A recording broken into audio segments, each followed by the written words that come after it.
Pemberontakan Diponegoro, yang juga dikenal sebagai Perang Jawa, adalah salah satu peristiwa sejarah paling penting di Indonesia. Perang ini terjadi antara tahun 1825 hingga 1830 dan dipimpin oleh Pangeran Diponegoro melawan pemerintah Hindia Belanda. Beberapa faktor yang memicu pemberontakan ini antara lain. 1. Penindasan dan ketidakadilan kolonial. Pemerintah Hindia Belanda menerapkan berbagai kebijakan yang merugikan masyarakat Jawa, seperti pajak yang berat dan penindasan terhadap kaum petani. 2. Masalah tanah. Pangeran Diponegoro merasa marah karena tanah leluhurnya diambil oleh Belanda untuk pembangunan jalan, tanpa mempertimbangkan hak-hak pribumi.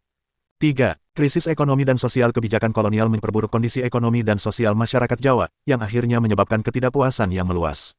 Pemberontakan ini berlangsung selama 5 tahun dan melibatkan banyak pihak, baik dari kalangan bangsawan maupun rakyat biasa. Perang ini menyebabkan kerugian besar bagi kedua belah pihak.